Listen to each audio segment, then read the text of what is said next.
بسم الله الرحمن الرحيم الحمد لله والصلاة والسلام على رسول الله لا حول ولا قوة إلا بالله ربي اشرح لي صدري ويسر لي أمري واحلل عقدة من لساني يفقهوا قولي ربي زدني علما السلام علیکم ورحمۃ اللہ وبرکاتہ۔ عزت دار بہنیں، عزت دار بھائی، پیارے بچوں، آپ سب کا استقبال ہے، ویلکم ہے اس آج نماز کے کلاس 22 میں۔ اور اس سفر میں آپ کے ساتھ چلنا اللہ سب سے پہلے اللہ سبحانہ تعالیٰ کی طرف کی اللہ کی توفیق ہے، اس کے اللہ کی مدد ہے، اس کے بعد آپ بھائی بہنوں کا ساتھ ہے۔ اللہ سبحانہ تعالیٰ چاہتا تو ہم کہیں گمراہی میں پڑے ہوتے، اندھیروں میں رہتے ہیں، لیکن اللہ کی مرضی یہ ہے کہ اللہ سبحانہ تعالیٰ آپ سے اور ہم سے جس طرح دوپہر کے اجالے کی طرح دین ہے، جس طرح ہمیں نظر آتا ہے دین بالکل صاف دن کے اجالے میں، تو اللہ سبحانہ تعالیٰ نے اپنی مرضی سے ہمیں چنا ہے۔ اللہ کی کیا پلاننگ ہے اللہ ہی جانتا ہے، کیا پتہ وہ کون سا ہم سے دین کا کام لینا چاہتا ہے، کیا پتہ اللہ سبحانہ تعالیٰ کون سا ہمیں دین دین کے ذریعے ہمیں کتنا بڑا درجہ بلند کرنا چاہتا ہے، یہ اللہ ہی جانتا ہے۔ اور ہم جب یہ دین کا کام سیکھ لے، دین کی دعوت دیں، تو ہم سے بڑا خوش نصیب کوئی اور نہیں۔ اللہ سبحانہ تعالیٰ کا شکر ہے، اللہ سبحانہ تعالیٰ نے آپ کو اور ہمیں دین کے لیے چنا، اور بس اللہ سبحانہ تعالیٰ ہمیں اسی طرح دین سننے، سمجھنے، عمل کرنے کی توفیق دے، آمین یا رب العالمین۔ یہ دین جو ہمیں ملا ہے گھر بیٹھے بیٹھے، لیکن اس کو پہنچنا جب تک وہ ہم تک جتنی مشکلوں سے ہم تک پہنچا، کتنی تکالیف سے، کتنی قربانیوں کے بعد، تو کتنے بچے اس میں یتیم ہو گئے، کتنے مائیں بیوہ، کتنی عورتیں بیوہ ہو گئی، کتنوں نے اپنا مال لٹایا، اپنی جان لٹائی، تاکہ صحیح علم آخری مسلمان تک پہنچے، اور اس صحیح علم کا ہم بھرپور فائدہ اٹھائیں۔ کوئی شخص نہیں کہ نبی صلی اللہ علیہ وسلم کا جو صحابہ اکرام ہے، اگر آپ صلی اللہ علیہ وسلم کے صحابہ اکرام کی اگر مثال لے لے تو کئی زیادہ ان کی مثالیں ہیں، کس طرح سے ان کی قربانیاں، کس طرح سے دین ہم تک قیامت تک پہنچانے کے لیے ان کی محنتیں۔ اگر ایک ایک صحابہ کے بارے میں اگر ان کے فضائل پڑھے تو ان کی کئی ساری محنتیں ہیں، کہ ابو بکر رضی اللہ عنہ کا مال، ان کے گھر والے، عمر رضی اللہ عنہ کا گھر، ان کا مال، ان کے گھر والے، اپنی ساری زندگی صرف کر دی انہوں نے دین کو اپنی امت، آپ صلی اللہ علیہ وسلم کی امت تک پہنچانے کے لیے، حتیٰ کہ قیامت تک جو شخص دین سیکھے گا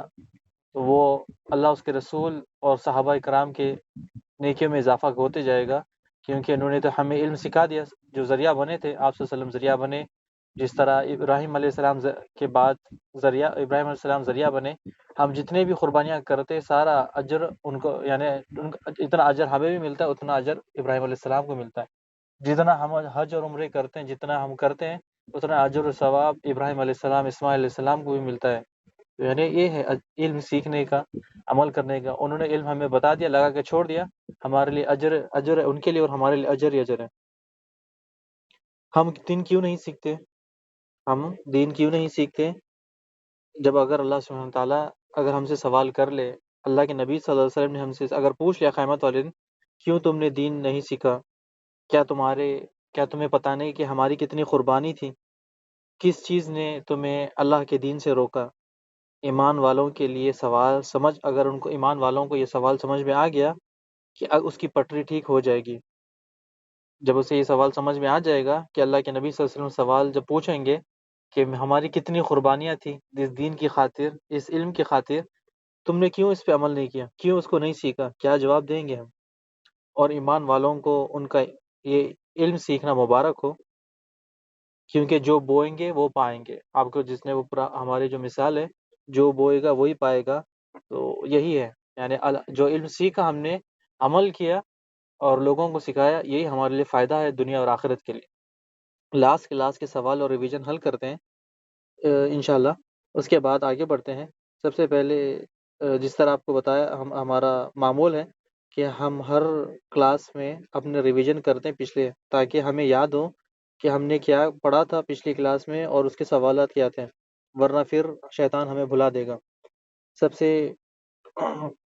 پہلے ہم نے کتاب میں پچھلی بار نماز کے مسائل میں نماز کے واجبات پڑھے تھے، کہ نماز کے واجبات کتنے ہیں، فرائض کتنے ہیں، یہ امید ہے کہ آپ سب کو سمجھ میں آ گیا ہوگا۔ پھر بھی ایک بار دہرا لیتے ہیں۔ نماز کی فرضیت، جو نماز کے ارکان ہیں، فرائض ہے، واجبات ہے، وہ 14 تھے، اور واجبات 8 ہیں۔ فرائض اور واجبات کا جو فرق ہے آپ کو انشاءاللہ اگلے سوال میں آ جائے گا، لیکن واجبات جو 8 ہے وہ تکبیرہ اولیٰ کے بعد جو باقی تکبیرات ہیں، تو سمیع اللہ لمن حمیدہ، ربنا ولک الحمد، اللہ اکبر، سبحان ربی العظیم، سبحان ربی الاعلیٰ، دونوں سجدوں کے بیچ میں درمیان رب اغفر لی، اور پہلا تشہد واجب ہے۔ اور جبکہ عیدین کی جو نمازیں ہوتی ہیں، پہلی رکعت میں 7 تکبیرات، دوسری رکعت میں 5 تکبیرات، یہ تمام واجبات ہے، سنت ہے، ٹھیک ہے۔ اگر یہ چھوٹ جائے تو ہم نے آپ کو بتایا تھا کس طرح سے سجدہ سہو کرنا ہے، سارا سب کچھ آگے پڑھتے ہیں انشاءاللہ، ٹھیک ہے۔ یہ 8 واجبات ہیں۔ دوسرا سوال یہ تھا کہ واجب اور فرض میں کیا فرق ہے، یعنی نماز میں واجب اور فرائض میں کیا فرق ہے۔ نماز میں واجب یعنی کوئی چیز چھوٹ گئے یا بھول گئے، جس طرح ہم نے اوپر پڑھا تھا 8 واجبات، اس میں سے کوئی بھی چیز اگر چھوٹ جائے تو نماز باطل نہیں ہوتی، یہ ان کی نماز صحیح ہے۔ بس ہمیں آخری میں جو تشہد کے بعد دو سلام پھیرنے سے پہلے، سلام پھیرنے کے بعد 2 سجدہ سہو کرتے ہیں، یہ کافی ہے، ٹھیک ہے، یہ کافی ہو جائے گا۔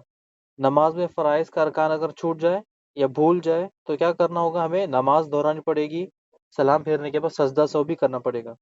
یعنی وہ ارکان پورا کرنا پڑے گا، ارکان کے ساتھ ساتھ وہ سجدہ سہو بھی کرنا پڑے گا، ٹھیک ہے۔ امید ہے کہ آپ کو سمجھ میں آ گیا ہوگا۔ یعنی نماز میں اگر واجب چھوٹ جائے، نماز کے اندر اگر کوئی واجب چھوٹ جائے تو سجدہ سہو کر کے اس کو پوری کر سکتے ہیں، لیکن اگر نماز میں کوئی فرض چھوٹ جائے، اگر کوئی رکن چھوٹ جائے تو وہ رکن بھی ادا کرنا ہے اور سجدہ سہو بھی کرنا ہے، ٹھیک ہے۔ جس طرح ہم نے پہلے بتایا تھا آپ کو کہ نماز کے 14 فرائض رکن ہیں اور واجبات 8 ہیں۔ اور تیسرا سوال یہ تھا کہ سجدوں کے درمیان کیا دعا ہے، تو سجدوں کے درمیان رب اغفر لی، رب اغفر لی، یہ ہے، اور حدیث ہے سنن نسائی حدیث نمبر 1070، اور ایک حدیث بھی ہے سنن نسائی کی حدیث 1666، جس میں اللہ کے نبی صلی اللہ علیہ وسلم یہ دعائیں پڑھتے۔ اچھا، یہ ایک پچھلی کلاس میں رہ گیا تھا، ہم آپ کو تھوڑا تفصیل میں بتاتے ہیں کہ ایک سنن نسائی کی حدیث ہے 1666، آپ صلی اللہ علیہ وسلم جب رکوع کرتے اور جب رکوع میں چلے جاتے تو سبحان ربی العظیم پڑھتے رہتے، جتنی دیر آپ رکوع کرتے اطمینان سے سبحان ربی العظیم، سبحان ربی العظیم پڑھتے ہیں۔ پھر آپ جب سجدے کے لیے بیٹھتے اتنی دیر بیٹھتے، تو جب تک رب اغفر لی، رب اغفر لی، رب اغفر لی، رب اغفر، جتنی دیر آپ سجدے سے اٹھ کر بیٹھتے تو رب اغفر لی پڑھتے رہتے ہیں۔ پھر آپ اگر سجدہ کرتے، جب سجدے کے لیے جاتے تو سبحان ربی الاعلیٰ، سبحان ربی الاعلیٰ، جتنی دیر آپ سجدہ کرتے اتنی دیر آپ یہ تسبیح، اللہ سبحانہ تعالیٰ کی تسبیح بیان کرتے ہیں۔ تو جس سے کیا پتہ چلا کہ آپ رکوع میں، سجدے میں یہ سبحان ربی العظیم، سبحان ربی الاعلیٰ پڑھتے رہیں، کوئی مسئلہ نہیں ہے۔ اگر اس میں دعا ایڈ کر لے تو ہمارے لیے فائدہ ہے، جس طرح پچھلی کلاس میں ہم نے بتایا تھا کہ سجدوں کے بعد رکوع میں سجدوں میں دعا کریں، یعنی اللہ کی تسبیح حمد و بیان کرنے کے ساتھ ساتھ دعا کریں۔ وہ کئی ساری دعائیں آپ کو بتائی تھی، جو بھی یاد ہے آپ کو عربی میں وہ آپ پڑھ سکتے ہیں۔ چوتھا سوال یہ تھا کہ اللہ فرشتوں کو کیوں گواہ بناتا ہے جب ہم دعا کرتے ہیں، ٹھیک ہے۔ کون سی دعا پڑھتے تھے سجدوں کے درمیان آپ صلی اللہ علیہ وسلم، رب اغفر لی، رب اغفر لی۔ تو یہ ایک ہے کہ جب البندہ اللہ سے یہ دعا اللہ سے مغفرت کی طلب کرتا ہے، رب اغفر لی، اللہ مجھے معاف کر دے، مجھ پر رحم فرما، تو اللہ سبحانہ تعالیٰ 2 انعام دیتا ہے۔ ہم نے پچھلی بار بتایا تھا کہ اللہ سبحانہ تعالیٰ بندے کو 2 انعام دیتا ہے۔ پہلا انعام کیا تھا کہ فرشتوں کو مخاطب کہتا ہے کہ آج میرے بندے کو یقین ہو گیا ہے کہ میں اس کا رب ہوں اور مجھ سے معافی مانگتا ہے۔ دوسرا تحفہ انعام کیا ہے کہ وہ کہتا ہے کہ فرشتوں تم دیکھو، اور اپنے بندے کے طرف مخاطب ہو کے کہتا ہے کہ اے میرے بندے، تو نے مجھ سے معافی مانگی، میں نے تیرے سارے جرم، سارے گناہ، سارے سب کچھ معاف کر دیے، سبحان اللہ۔ یعنی جب اللہ سبحانہ تعالیٰ سے بندہ دعا کرتا ہے رب اغفر لی، رب اغفر لی، اپنے رب کو، حقیقی رب کو ماننے کے ساتھ ساتھ یہ دعا کرتا ہے، اللہ سبحانہ تعالیٰ اس کے تمام گناہ مٹا دیتا ہے۔ اور 5واں سوال یہ تھا کہ آج کی کلاس میں آپ کی آج کی کلاس کیسی لگی، اور آج کا آپ نے کیا نیا سبق سیکھا۔ تو الحمدللہ آپ کو سمجھ میں آیا، آپ نے سیکھا، اللہ سبحانہ تعالیٰ آپ کو اس کا جزائے خیر دے۔ لاسٹ کلاس میں پوائنٹ ایک کلیئر کرنا تھا آپ کو کہ سجدہ سہو اور نماز میں غلطی، ٹھیک ہے، تھوڑا سا اس کے بارے میں بتاتے ہیں آپ کو کہ ایگزامپل کے طور پہ عشاء کی نماز ہم پڑھ رہے ہیں، اکیلے ہیں یا پھر امام کے ساتھ ہم، یا امام کے ساتھ پیچھے پڑھ رہے ہیں، امام کے پیچھے مقتدی ہے، تو عشاء کی نماز پڑھ رہے ہیں، 2 رکعت کا جو تشہد ہے، 2 رکعت کے بعد تشہد میں بیٹھنا تھا، ہم غلطی سے بھول گئے، یعنی ہم اکیلے ہیں یا امام کے پیچھے یا امام ہے، تو ہمیں دوسری رکعت میں تشہد بیٹھنا تھا، غلطی سے ہم تیسری رکعت کے لیے کھڑے ہو گئے اور پھر تیسری رکعت کے لیے سورہ فاتحہ پڑھنا شروع کر دیا۔ عشاء کی نماز میں ہے، دوسری رکعت کے بعد، یعنی دوسری رکعت تھی، تشہد بیٹھنے کے بعد تیسری رکعت کے لیے ٹھہرنا تھا، ہم نے تشہد میں نہیں بیٹھا، سیدھا کھڑے ہو گئے اور سورہ فاتحہ سورہ فاتحہ پڑھنا شروع کر دی۔ اب ہم سے غلطی سے ہو گیا، یعنی بھول چوک کے، یعنی ہمیں پتہ نہیں تھا کہ پہلی تھی یا دوسری تھی یا تیسری، غلطی ہو گئی، تو اب ہمیں کیا کرنا ہے کہ آخری میں ہمیں سجدہ سہو کرنا ہے۔ یہ پہلا تشہد کیا تھا؟ واجب تھا، تو اس کی نماز ہو جائے گی، سجدہ سہو کرنے سے اس کی نماز ہو جائے گی، ٹھیک ہے، لیکن آخری تشہد فرض ہے۔ اگر امام آگے بڑھتے ہیں، اگر امام یا پھر آپ عشاء کی نماز پڑھ رہے ہو، پہلی رکعت پڑھ لی، دوسری رکعت پڑھ لی، دوسری رکعت میں تشہد بھی کر لیا، تیسری رکعت پڑھ لی اور تیسری رکعت میں تشہد میں بیٹھ گئے، ٹھیک ہے، آپ سمجھے کہ آپ پڑھ رہے تھے تیسری، لیکن آپ سمجھ گئے چوتھی، اور چوتھی پڑھنے کے بعد یعنی تیسری رکعت پڑھنے کے بعد تشہد میں بیٹھ گئے اور سلام پھیر دیا۔ پیچھے سے کسی نے کہا کہ مقتدی نے کہ آپ نے 3 رکعت پڑھی، یا کسی نے آپ کو بتا دیا کہ آپ نے 3 ہی رکعت پڑھی، یا پھر آپ کو سلام پھیرنے کے بعد یاد آیا کہ میں نے 3 رکعت ہی پڑھی تھی، تو فوراً پھر آپ اٹھیں گے، اٹھ کے بعد چوتھی رکعت پوری مکمل کریں گے، یعنی عشاء کی نماز میں پہلی رکعت پڑھ لی، دوسری رکعت پڑھ لی، تشہد میں بیٹھ گئے، تیسری رکعت اٹھے، تیسری رکعت میں سورہ فاتحہ پڑھی، پھر اس کے بعد تیسری رکعت کے رکوع سجدے کرنے کے بعد تشہد میں بیٹھ گئے، یعنی چوتھی رکعت میں تشہد میں بیٹھنا تھا عشاء کی، لیکن تیسری میں بیٹھ گئے۔ اگر سلام پھیرنے کے بعد آپ کو یاد آ گیا، یا پیچھے کسی نے آپ سے کہہ دیا، یا پھر آپ کو اگر سلام پھیرنے کسی نے اگر اشارہ کر دیا، کہہ دیا، یا پھر آپ بھول گئے تھے، تو آپ کو پھر سے اٹھنا پڑے گا، پوری رکعت مکمل کرنی پڑے گی، پھر سلام پھیرنا پڑے گا اور سجدہ سہو کرنا پڑے گا، ٹھیک ہے۔ یہ بالکل آسان ہے کہ آپ کو وہ رکعت دوبارہ رپیٹ کرنی پڑے گی، یعنی دہرانا پڑے گی، نے فاتحہ، رکوع، سجدہ، تشہد، سلام پھیرنا، سجدہ سہو، اسی طرح رکوع، سجدہ، اگر یعنی اگر فاتحہ چھوٹ گیا، رکوع چھوٹ گئی، سجدہ، تشہد، تو پھر ہم سلام پھیرنے کے بعد سجدہ سہو کریں گے اور یہ رکن دوبارہ کریں گے۔ اسی طرح رکوع اور سجدہ اگر بھول گئے تو پھر ہمیں وہ شخص کو نماز دہرانی پڑے گی، ٹھیک ہے۔ آپ کو سمجھ میں آ گیا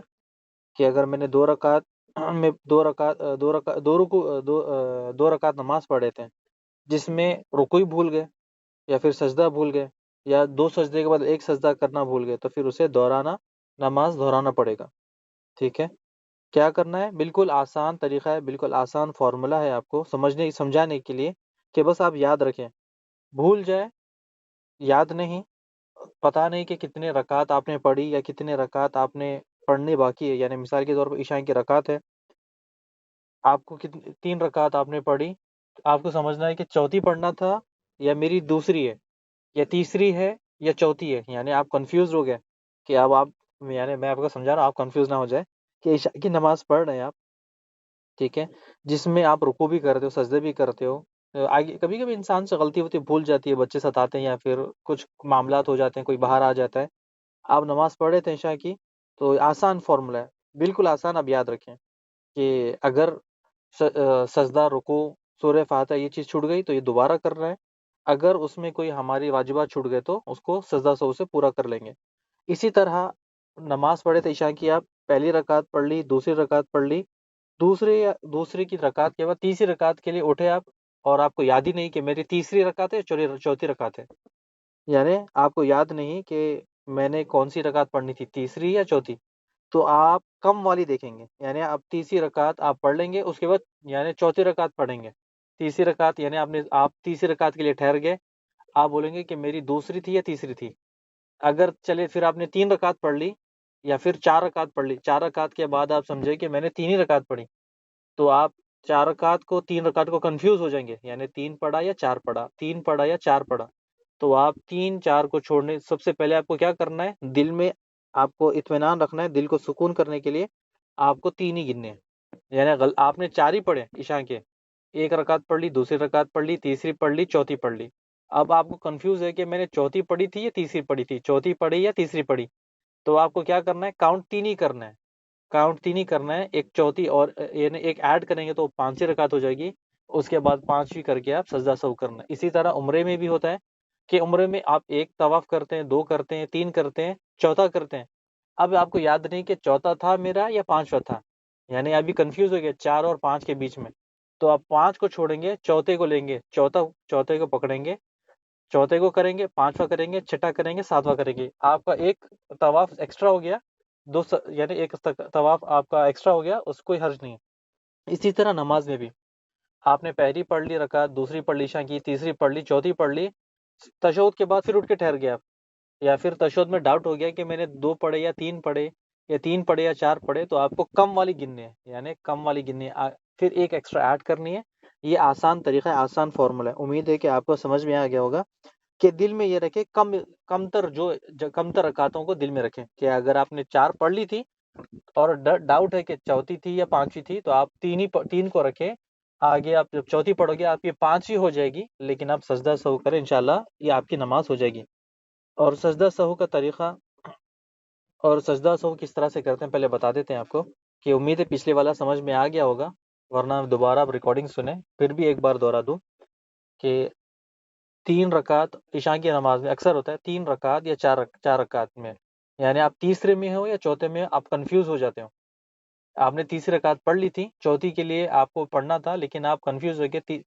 کہ تو آپ چوتھی والی کو تیسری بنائیں گے اور 5ویں ایک رکعت بنائیں گے، اس میں پھر پورے آپ رکن پورے کریں گے، سجدہ رکوع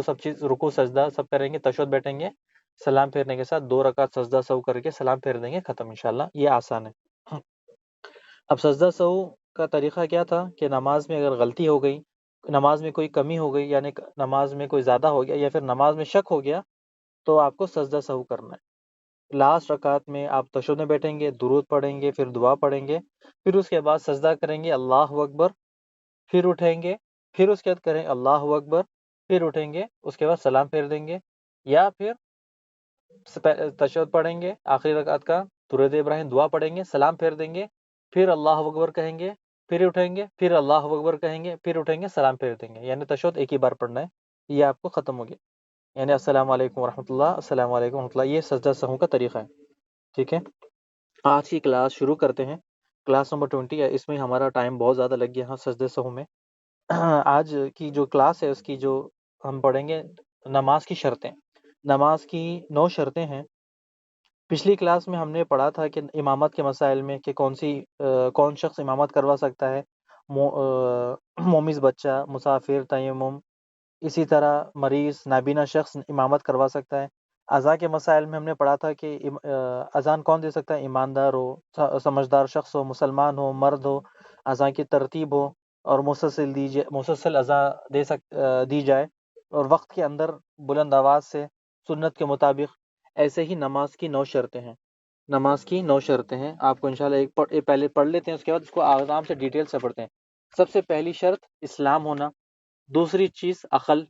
تیسری تمیز یعنی سمجھدار، چوتھا طہارت، وضو، غسل، تیمم یعنی طہارت میں وضو، غسل، تیمم آ جاتا ہے، پانچواں جسم، کپڑے اور جگہ کی پاکیزگی، چھٹا صدر کا ڈھانپنا، اور ساتواں نماز کے وقت میں دخول یعنی نماز وقت کے اندر پڑھنا، آٹھواں استقبال قبلہ یعنی قبلے کی طرف، نواں نیت، ٹھیک ہے، نواں نیت۔ اور نوٹ، یہ شرطیں نماز کے لیے پہلے ہونا ضروری ہے، یعنی نماز سے پہلے ہونا، یہ سب چیزیں ضروری ہے، یعنی ہم جو ٹریولنگ کے لیے بیک پیک کرتے ہیں تو سب چیز پہلے ریڈی کرتے ہیں، اس لیے نماز کے لیے بھی ہر چیز اللہ اکبر کہنے سے ہمیں یہ سب چیز پہلے تیار ہوں۔ تو سب سے پہلے ایک ایک ڈیٹیل میں پڑھتے ہیں کہ سب سے پہلے اسلام، نماز پڑھنے والا کا عقیدہ صحیح ہو، تو اگر عقیدہ ٹھیک نہیں تو اس کی نماز نہیں، کیونکہ کافر اور مشرک کا کوئی عمل اللہ کے یہاں قبول نہیں۔ کافر لوگ بھی نماز پڑھتے ہیں تو ان کی نماز بالکل قبول نہیں۔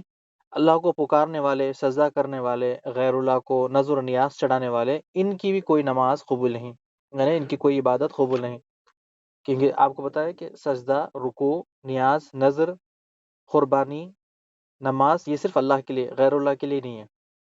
اور بہت سے کافر لوگ دین کا مذاق اڑانے کے لیے نماز پڑھتے ہیں، ان کی بھی نماز قبول نہیں۔ اور دعویٰ کچھ لوگ آپ کو پتا ہے منافق کی بھی نماز قبول نہیں. کیوں منافق؟ کیونکہ اندر سے وہ نام تو اسلام کا لیتا ہے لیکن اندر سے منافق ہوتا ہے، یعنی اندر سے بدماش ہے، کافر ہوتا ہے. اور کچھ لوگ دعوت کرتے ہیں کہ اسلام، یعنی اسلام کے قانون کو بدل دیتے ہیں، اسلام کے قوانین کو اوپر نیچے کرتے ہیں، اللہ کے حکم میں تان بازی کرتے ہیں، کچھ کو مانتے ہیں کچھ کو نہیں مانگتے ہیں. تو ایسے شخص کی نماز نہیں. مثال کے طور پہ اگر کوئی کہتا ہے کہ نماز تو فرض ہے لیکن زکوٰۃ ہم پر فرض نہیں ہے، یعنی زکوٰۃ فرض نہیں ہے. اللہ سبحانہ وتعالیٰ قرآن مجید میں نماز بھی فرض ہے، زکوٰۃ بھی فرض ہے، اور یہ اسلام کی بنیادی شرطیں ہیں، لیکن وہ کہتا ہے کہ نماز فرض ہے زکوٰۃ فرض نہیں ہے، تو پھر اس کی ایسی شخص کافر ہے، اس کی نماز نہیں ہوگی. تو یعنی احکام کو اوپر نیچے کرتے ہیں، جان بوجھ کے وہ ایسا عمل کرتے ہیں جس میں قرآن سنت میں اس کی کوئی دلیل موجود نہیں ہے. ایسے شخص کی بھی نماز نہیں. یا یہ اور سبھی کافر دعویٰ کرتے ہیں کہ اسلام کا کلمہ پڑھ لیتے ہیں اور شرک بھی کرتے ہیں، اور کوئی کلمہ نہیں پڑھتا لیکن اپنے آپ کو مسلمان کہتا ہے. ہر عبادت کی بنیاد کیا ہے؟ ہر عبادت کی بنیادی شرط کیا ہے؟ اسلام. یعنی سب سے پہلے کلمہ لا الہ الا اللہ. اگر لا الہ الا اللہ ہے تو ہی اس کی عبادت قبول ہے. یعنی کتنا بھی اگر لا الہ الا اللہ نہیں کہتا ہے اور نمازیں پڑھتا ہے تو اس کی نماز قبول نہیں. اور لا الہ الا اللہ کہنے کے بعد کفر کرتا ہے، شرک کرتا ہے، اللہ کے احکامات کو نہیں مانتا، زکوٰۃ کو نہیں مانگتا، تو ایسے شخص کی نماز نہیں ہوگی. ٹھیک ہے، یعنی نماز کو بدل دیتا ہے، تو ایسے شخص کی نماز نہیں. اگر مثال کے طور پہ شیعہ کی نماز دیکھیں، ان کا وضو ہی الٹا ہے. یعنی ان کی نماز تو سیدھی نہیں، ان کا وضو پاؤں سے شروع کرتے ہیں. ہمارا کہاں سے شروع کرتے ہیں؟ ہاتھ دھوتے ہیں، کلی کرتے ہیں، ناک پہ پانی چڑھاتے ہیں، لیکن وہ پاؤں سے شروع کرتے ہیں، پہلے پاؤں دھوتے ہیں، یعنی الٹا کرتے ہیں. تو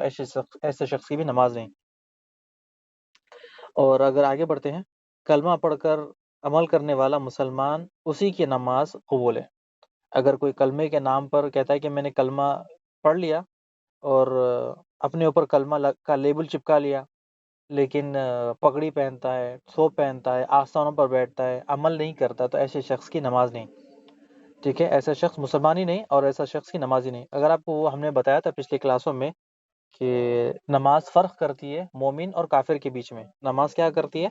نماز فرق کرتی ہے مومن اور کافر کے بیچ میں. اگر آپ صلی اللہ علیہ وسلم کی دو ٹوک حدیث ہے کہ جو نماز نہیں پڑھتا وہ کافر ہے. صحابہ کرام کے یہاں بھی یہی تھا کہ جو شخص نماز نہیں پڑھتا وہ کافر ہے. تو آپ دیکھ لیں کہ نماز چھوڑتے ہیں تو پھر کہ نماز کی جو شرط ہے کہ کیا شرط ہے کہ سب سے پہلے وہ کلمہ لا الہ الا اللہ ہو، یعنی مسلمان ہو، تو پھر اس کی نماز قبول ہے، ورنہ اس کی نماز قبول نہیں. دوسرا یہ ہے کہ عقل مند ہو، جس کی عمر میں یعنی جس کی عمر ہو، جس میں عقل آ جائے، ہوش میں ہو، وہ کیا کر رہا ہو پتہ ہو. اگر پاگل مجنون ہے اور نماز میں عبادت کرنا ہے، اسے پتہ ہی نہیں، اسے سمجھ ہی نہیں اس کے بارے میں، کہیں امام اور مقتدی کے بیچ میں سے جاتا ہے، ان کو ستاتا ہے، ان کو ڈسٹرب کرتا ہے، امام سے لڑنے لگتا ہے مائک میں، یعنی امام نماز پڑھتا ہے اور امام کے مائک کو جا کے ٹچ کرتا ہے، ان کے سوئچز بند کرتا ہے، یعنی اس کو ہوش ہی نہیں، تو اس پر نماز فرض نہیں، کیونکہ یہ پاگل مجنون ہے، اس کے پر فرض نہیں. اگر اس کی عقل ہے، سمجھدار ہے، تو اس کے پر نماز فرض ہے. تیسرا، تمیز سمجھدار. بچہ اس عمر میں پہنچ جائے، اسے پتا ہو کہ وہ کیا کر رہا ہے، یعنی وہ سمجھدار ہو، وہ عاقل ہو،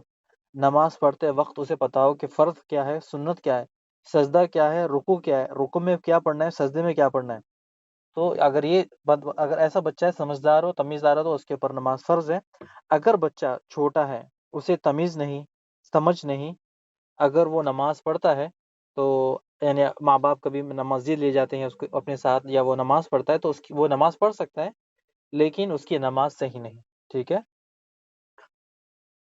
کیوں اس کی نماز صحیح نہیں؟ کیونکہ وہ جو کر رہا ہے اسے سمجھ ہی نہیں. نماز وہ پڑھ رہا ہے لیکن اسے پتہ ہی نہیں کہ میں رکوع کرنا ہے یا سجدہ کرنا ہے، یا چھوٹا عمر ہے لیکن وہ نماز پڑھ رہا ہے. اگر ہوش ہے تو ٹھیک ہے، اگر ہوش نہیں ہے، اگر تمیز نہیں ہے، سمجھدار نہیں ہے، تو اس کی نماز نہیں ہوگی. چوتھا،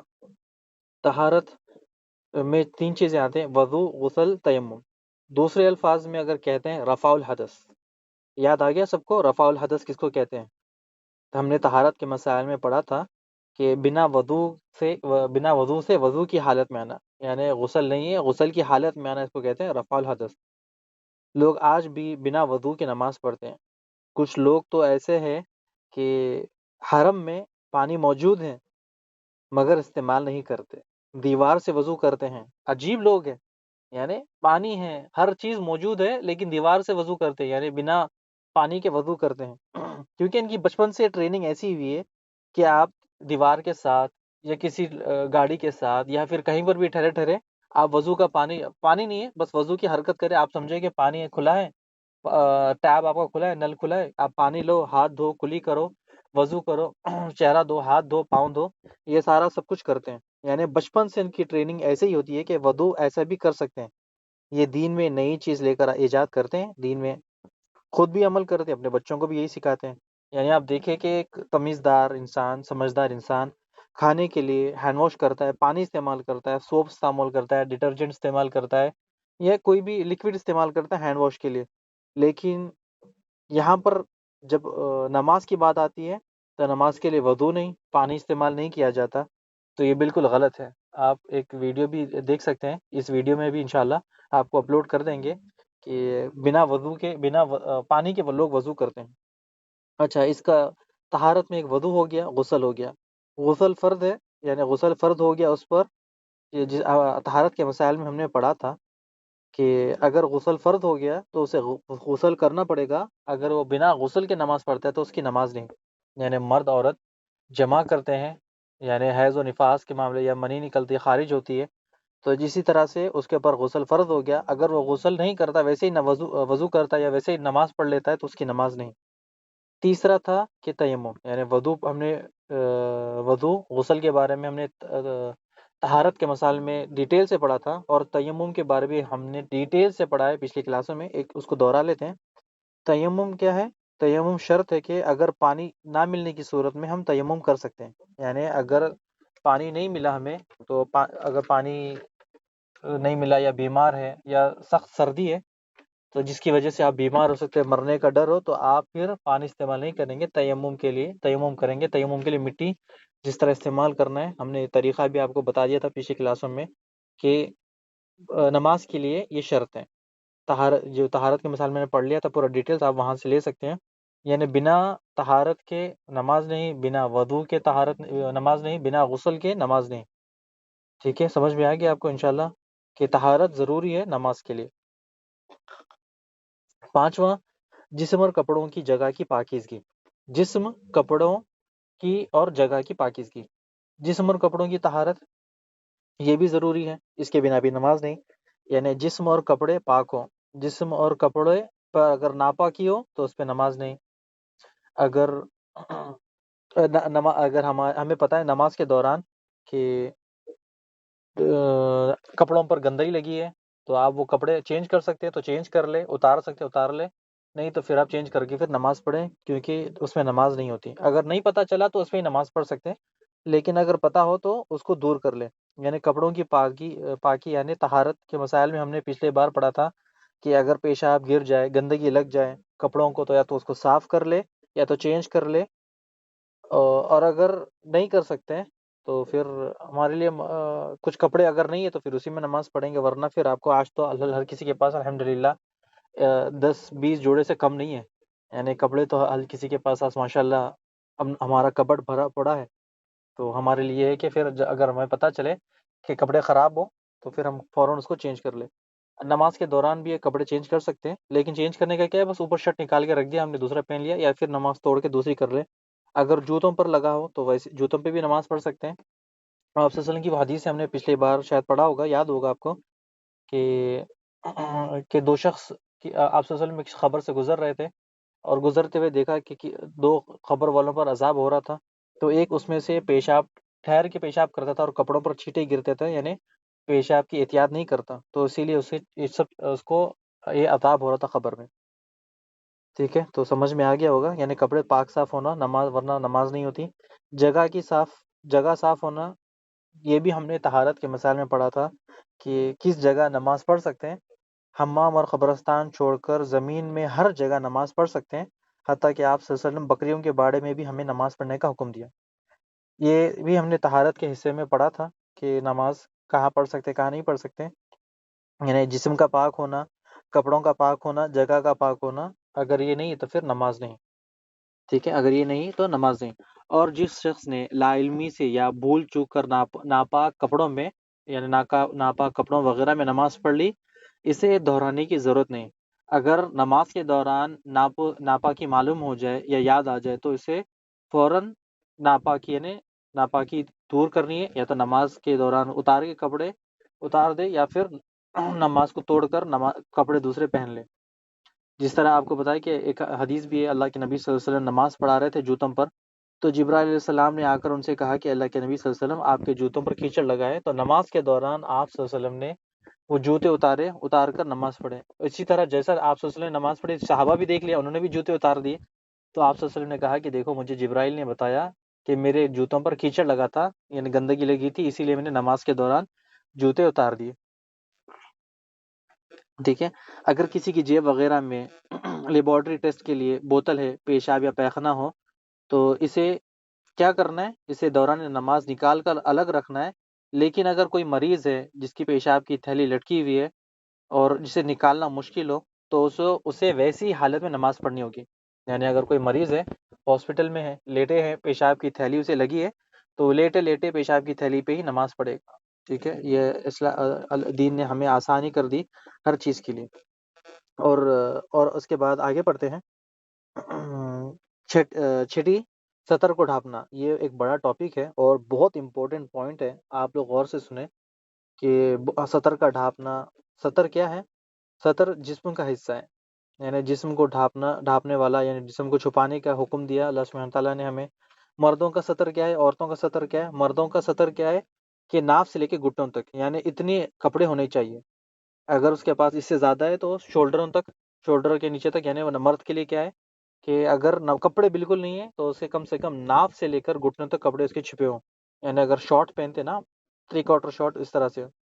اور اگر کپڑے زیادہ ہو تو پھر کپڑے چادر اوپر ڈالے، شولڈرز کھلے، تو یعنی آپ دیکھیں چادر اوپر سے ڈالے تو پھر شولڈر کھلے تو اس میں نماز ہو جائے گی۔ یعنی اگر کپڑے 3/4 جو پینٹ ہے اس میں نماز پڑھ سکتے ہیں، کیونکہ کپڑے بالکل نہیں ہے، فقیر ہے، غریب ہے، کچھ نہیں، آج تو ایسے لوگ نہیں ہیں، لیکن پھر بھی ایک اللہ سبحانہ تعالیٰ آپ صلی اللہ علیہ وسلم نے ہمیں بتا کر چلے گئے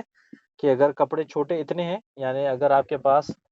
سطر اتنا ہے کہ ناف سے لے کر گھٹنوں کے نیچے تک اگر کپڑا ہے، آپ اس میں نماز پڑھ سکتے ہو، کیونکہ آپ کے پاس کوئی کپڑے نہیں ہیں۔ اگر کپڑے زیادہ ہے تو شولڈر بھی چھپنی چاہیے اس میں۔ عورت کا سطر کیا ہے؟ انشاءاللہ اس کو اگلی کلاس میں پڑھتے ہیں، کیونکہ آج یہ عورت کا سطر، اس میں تقریباً ہمیں اور 10-15 منٹ چاہیے سمجھانے کے لیے، کیونکہ یہ بڑا اہم مسئلہ ہے ہماری بہنوں کا، کیونکہ نہ انجانے میں غلطی سے ہم ایسی نماز پڑھتے ہیں جو اللہ سبحانہ تعالیٰ کے پاس قبول نہیں، کیونکہ عورتوں کی نماز جبھی قبول ہوگی جو نماز کا طریقہ آپ صلی اللہ علیہ وسلم نے بتایا۔ کئی عورتیں نماز میں ان کے کپڑے ٹخنوں کے اوپر ہوتے ہیں اور نماز پڑھتے ہیں، یعنی پیر چھپتے نہیں، تو ایسی عورتوں کی نماز نہیں ہوتی، یہ وہ ساکس پہن لے یا پھر نماز کے ڈریس ہوتے ہیں وہ لمبے والے تو وہ پہنے۔ یعنی عورتوں کی جب نماز پڑھتے ہیں تو صرف چہرہ اور ہتھیلی دکھنی ہے، اور اس کے علاوہ کوئی چیز نہیں دکھنی۔ تو انشاءاللہ اس کو تفصیل سے پڑھتے ہیں اگلی کلاس میں۔ آج کی جو کلاس ہے یہیں پر ختم کرتے ہیں۔ بارک اللہ فیک و جزاکم اللہ خیر۔ اللہ سبحانہ تعالیٰ آپ لوگوں کی حفاظت کرے، اور اللہ سبحانہ تعالیٰ آپ کے رزق میں، مال میں، اولاد میں اضافہ کرے، اور اللہ سبحانہ تعالیٰ ہم سے تنگی دور کرے، پریشانیاں دور کرے، اور اللہ سبحانہ تعالیٰ ہمارے ماں باپ کی مغفرت کرے، جن کے ماں باپ نہیں، اللہ سبحانہ تعالیٰ ان کو جنت الفردوس میں مقام دے۔ ہم سب کو جس طرح ہم یہاں پر جمع ہیں، اللہ سبحانہ تعالیٰ ہم سب کو جنت الفردوس میں جمع کرے۔ بارک اللہ فیک و جزاکم اللہ خیر۔ السلام علیکم ورحمۃ اللہ وبرکاتہ۔ عورتوں کا جو سطر ہے وہ انشاءاللہ اگلی کلاس میں لیں گے، کیونکہ وہ تھوڑا بڑا ٹاپک ہے، تو اس کو تھوڑا سمجھانے کے لیے ٹائم لگے گا۔ السلام علیکم ورحمۃ اللہ وبرکاتہ۔